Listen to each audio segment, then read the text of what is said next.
नमस्कार। आज हम एक बहुत ही दिलचस्प नेपाली कथा के बारे में जानेंगे जिसका नाम है बोक्सी का श्राप।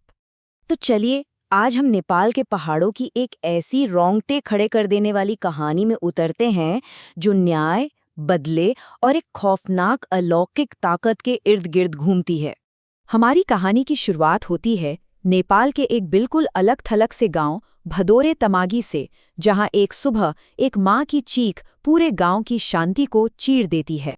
सबसे पहले सरिता नाम की एक नौजवान लड़की गायब हो जाती है, लेकिन गांव का जो मुखिया है धनीराम, वो परिवार की चिंता को बस ये कहकर टाल देता है कि अरे किसी के साथ भाग गई होगी। फिर ठीक अगले ही सुबह एक और लड़की माया मंदिर जाते हुए रास्ते से ही गायब हो जाती है, और अब गांव में धीरे धीरे एक डर की कानाफूसी शुरू हो जाती है।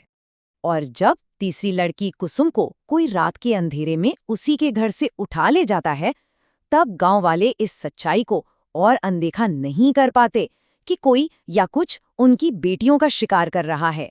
जैसे जैसे गांव में डर और वहम का माहौल बढ़ने लगता है, एक चश्मदीद गवाह की कहानी इस खौफ को एक नाम दे देती है। भीम बहादुर नाम का एक आदमी जो अक्सर नशे में रहता था, एक सुबह जंगल से लड़खड़ाता हुआ आता है।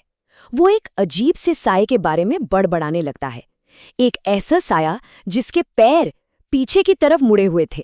गांव वाले ये सुनते ही कांप जाते हैं। वो इस पहचान को जानते हैं। ये उनकी लोक कथाओं का एक प्राणी है, एक बोक्सी, एक ऐसी आत्मा जो सिर्फ और सिर्फ बदला लेने के लिए लौटती है। गांव में जब तनाव बढ़ जाता है और एक मीटिंग बुलाई जाती है, तो माणिकदा नाम के एक बुजुर्ग एक भयानक राज से पर्दा उठाते हैं। वो बताते हैं कि ये कोई अनजान राक्षस नहीं, बल्कि एक श्राप है जिसे गांव ने खुद दावत दी है। वो विष्णु माया की कहानी सुनाते हैं, एक वैद्य जिसका सब सम्मान करते थे, पर दशकों पहले गांव वालों ने मिलकर उस पर झूठा इल्जाम लगाकर उसे बेरहमी से मार डाला था।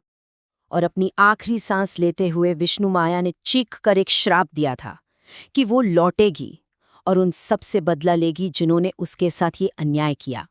अब गांव वालों को सब समझ आ जाता है, विष्णु माया की आत्मा ही बोक्सी बनकर लौटी है, और उसका बदला तो अभी बस शुरू ही हुआ है। आत्मा का बदला अब और भी भयानक हो जाता है। वो सीधे मुखिया के परिवार पर हमला करती है। लेकिन तभी एक उम्मीद की किरण दिखाई देती है, जब पहली गायब हुई लड़की सरिता जिंदा मिल जाती है। पर ये उम्मीद भी पल भर में टूट जाती है।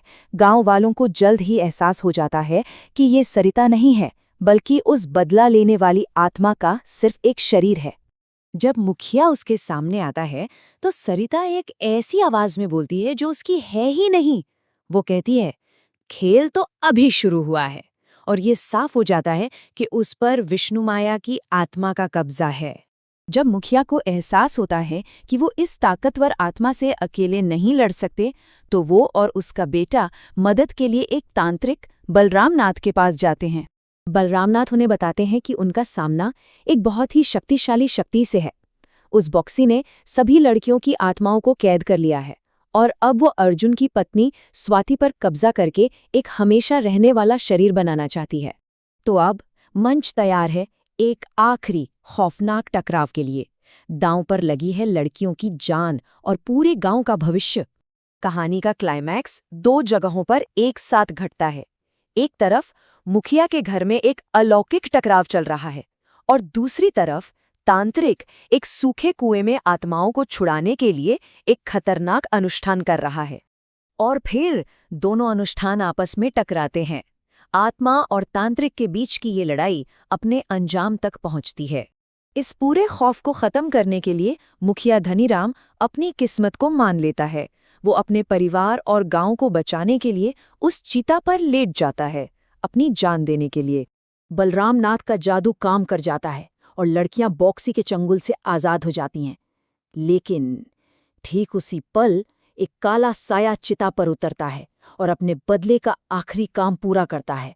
मुखिया की आत्मा को अपने साथ ले जाता है। गांव तो उस श्राप से बच जाता है, पर यह कहानी अपने पीछे हिंसा, पाप और बदले के एक बहुत ही दर्दनाक याद छोड़ जाती है। बोक्सी की ये कथा एक बहुत ही डरावनी बात याद दिलाती है कि अतीत के साये कभी पीछा नहीं छोड़ते, और ये हमें सोचने पर मजबूर कर देती है कि क्या ये वाकई विष्णु माया का न्याय था, या फिर खून से लिखी गई एक और दुखद कहानी।